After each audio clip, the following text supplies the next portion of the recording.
بسم اللہ الرحمن الرحیم۔ حضرت بلال ایک جلیل القدر صحابی اور نبی کریم صلی اللہ علیہ وآلہ وسلم کے خادم خصوصی تھے۔ آپ حبشہ کے رہنے والے تھے، اس لیے آپ کو بلال حبشی کہا جاتا ہے۔ بعثت نبوت کے آغاز میں آپ امیہ بن خلف کے غلام تھے۔ جیسے ہی کلمہ حق آپ نے سنا اور اسلام کی دعوت سے روشناس ہوئے، آپ نے فوراً ہی اس پر لبیک کہا اور مشرف اسلام ہو گئے۔ ظالم آقا اطلاع ملتے ہی آگ بگولا ہو گیا، کیونکہ اسے دین حق اور نبی کریم صلی اللہ علیہ وآلہ وسلم کی ذات گرامی سے شدید بغض تھا۔ حضرت بلال رضی اللہ تعالیٰ عنہ کو اسلام سے برگزیدہ کرنے کے لیے اس نے ہر طرح کے مظالم ڈھائے۔ کبھی چلچلاتی ہوئی دھوپ میں بٹھا دیتا، کبھی جلتی ہوئی ریت پر انہیں لٹا دیتا اور ان کے جسم پر پتھر رکھ دیتا تاکہ حرکت نہ کرے، کبھی گلے میں رسی ڈال کر اوباش نوجوانوں کے ہاتھوں میں تھما دیتا تاکہ ان کو کنکریوں پر گھسیٹتے پھرے۔ ان سب مصائب کے باوجود آپ کی زبان سے صرف احد احد ہی نکلتا تھا۔ ظلم و ستم کا یہ حال حضرت ابوبکر صدیق رضی اللہ تعالیٰ عنہ سے دیکھا نہیں گیا۔ انہوں نے منہ مانگی قیمت دی کر حضرت بلال رضی اللہ تعالیٰ عنہ کو خرید لیا اور اللہ کے راستے میں آزاد کر دیا۔ لیکن آزادی کے بعد آپ اپنے ملک حبشہ واپس جانے کے بجائے مکہ مکرمہ میں ہی ٹھہرے اور نبی کریم صلی اللہ علیہ وآلہ وسلم کے خادم خصوصی بن گئے۔ نبی کریم صلی اللہ علیہ وآلہ وسلم نے امہات مومنین کے گھروں کی ضروریات کے سلسلے میں ساز و سامان کی فراہمی کا معاملہ انہیں سپرد کر دیا، جسے وہ خوشی خوشی انجام دیتے۔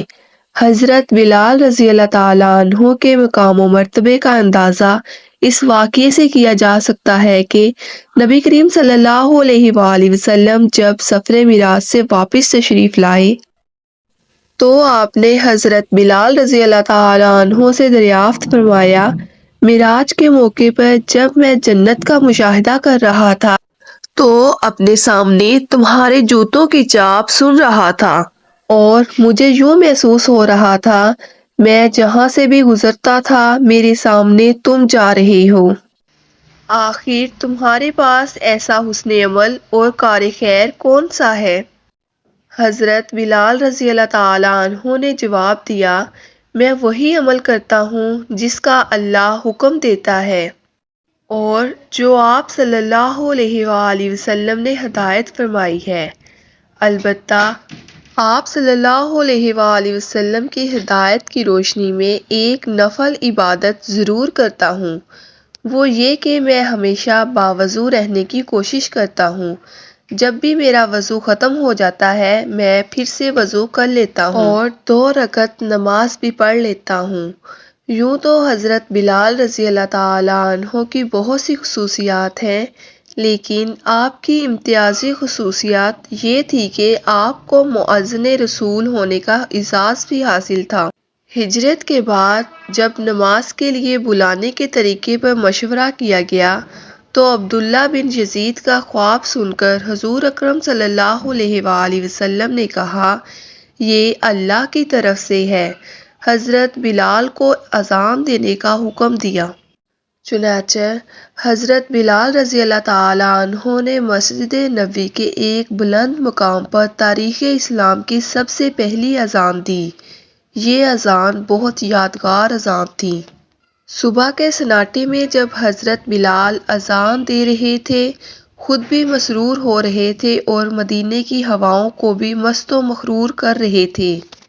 کلمات اذان کی صدائیں سن کر صحابہ اکرام کے دلوں میں تو ہلچل مچی ہوئی تھی۔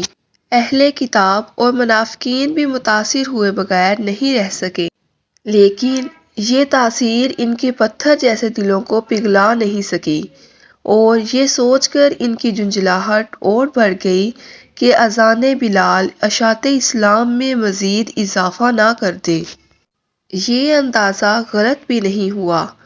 بعض سلیم الفطرت لوگ اذان سن کر حلقہ بگوش اسلام ہوئے، ایک دفعہ نبی کریم صلی اللہ علیہ وآلہ وسلم صحابہ اکرام کا لشکر اپنے ساتھ لے کر مکہ مکرمہ پہنچ گئے۔ کسی خون ریزی اور قتل و غارت کے بغیر مکہ فتح کر لیا۔ مکہ کی کارروائی سے فارغ ہوئے تو اذان کا وقت ہوا۔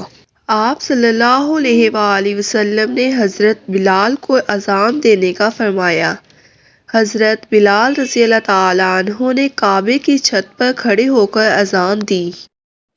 اذان سن کر تمام صحابہ اکرام بے حد متاثر ہوئے۔ باشندگان مکہ کے دلوں پر دہشت اور گھبراہٹ کی کیفیت طاری تھی۔ وہ یہ سوچ کر حیران و پریشان ہو رہے تھے، امیہ بن خلف کا مجبور اور مظلوم غلام آج کعبے کی چھت پر اذان دے رہا ہے۔ یہ تھی حضرت بلال رضی اللہ تعالیٰ عنہ کی دوسری یادگار اذان۔ نبی کریم صلی اللہ علیہ وآلہ وسلم کا انتقال ہوا تو حضرت بلال رضی اللہ تعالیٰ عنہ بہت زیادہ متاثر ہوئے۔ حضرت بلال رضی اللہ تعالیٰ عنہ کی آنکھوں میں اندھیرا چھانے لگا۔ انہیں یوں محسوس ہو رہا تھا کہ مسجد نبوی کی در و دیوار سوگوار ہے۔ مدینے کی گلیوں میں رونق باقی نہیں رہی، ہر طرف اداسی چھائی ہوئی ہے۔ مدینہ منورہ میں کہیں بھی ان کے دل کو سکون نہیں مل رہا تھا۔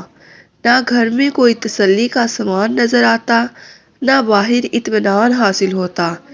محبوب کی جدائی کا یہ حال تھا کہ حضرت بلال رضی اللہ تعالیٰ عنہ کچھ عرصے کے لیے مدینے سے باہر چلے گئے۔ چنانچہ مدینہ منورہ کی یاد اپنے پہلو میں لیے ہوئے دمشق پہنچ کر ٹھہر تو گئے، لیکن ان کے تصور میں مدینہ ہی مدینہ تھا۔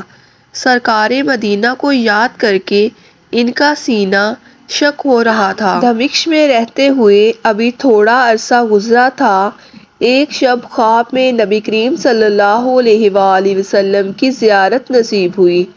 رسول اللہ صلی اللہ علیہ وآلہ وسلم فرما رہے تھے، بلال، ہم کو چھوڑ کر کہاں چلے گئے؟ کیا ہم سے ناراض ہو گئے ہو؟ بیدار ہوئے تو فوراً دمشق سے مدینہ کی طرف روانہ ہو گئے۔ باشندگان مدینہ کو حضرت بلال رضی اللہ تعالیٰ عنہ کی واپسی کا حال معلوم ہوا تو سب نے بڑے خلوص و محبت کے ساتھ ان کا استقبال کیا۔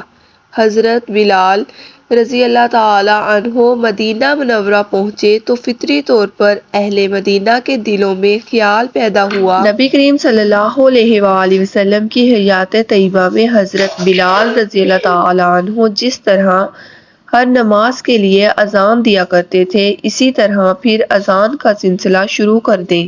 لیکن حضرت بلال نے اذان دینا چھوڑ دی۔ لوگوں نے اذان کے لیے یاد دہانی کرائی، تب بھی وہ تیار نہیں ہوئے، معذرت کرتے رہے۔ پھر اہل مدینہ نے جگر گوشہ ہائے رسول صلی اللہ علیہ وآلہ وسلم کے لاڈلے حضرت حسن اور حضرت حسین سے ملے، ان سے درخواست کی کہ وہ دونوں حضرت بلال کو اذان دینے پہ آمادہ کریں۔ حضرت بلال ہر نماز کے لیے نہ سہی، لیکن کسی ایک نماز کے لیے تو اذان دیں۔ نبی کریم صلی اللہ علیہ وآلہ وسلم کے لاڈلے نواسوں کی پرخلوص درخواست پر حضرت بلال رضی اللہ تعالیٰ عنہ اذان دینے کے لیے تیار ہو گئے۔ حضرت بلال کی یہ اذان پچھلی ساری اذانوں سے نرالی تھی۔ یوں محسوس ہو رہا تھا کہ حضرت بلال اذان نہیں دے رہے بلکہ ہجر و فراق کی داستان بیان کر رہے ہیں۔ جب آپ نے اشہد ان محمد رسول اللہ کہنا چاہا تو آپ کی نگاہیں کسی کو تلاش کرنے لگیں۔ وہ تھے سرکار مدینہ صلی اللہ علیہ وآلہ وسلم۔ جب سرکار مدینہ صلی اللہ علیہ وآلہ وسلم نظر نہیں آئے، حضرت بلال بے قرار ہو کر نیچے گرتے ہوئے بے ہوش ہو گئے۔ بڑی مشکل کے ساتھ انہیں ہوش میں لایا گیا۔ یہ تھی حضرت بلال رضی اللہ تعالیٰ عنہ کی تیسری اور آخری یادگار اذان، جس کے بعد پھر کبھی حضرت بلال رضی اللہ تعالیٰ عنہ نے اذان نہیں دی اور کسی نے اذان دینے پر اصرار بھی نہیں کیا۔ معزز ناظرین، اگر آپ کو ہماری یہ ویڈیو اچھی لگی تو ویڈیو کو لائک کریں اور مزید اس طرح کی معلوماتی اور اسلامک ویڈیوز دیکھنے کے لیے ہمارا channel excel yourself subscribe کریں۔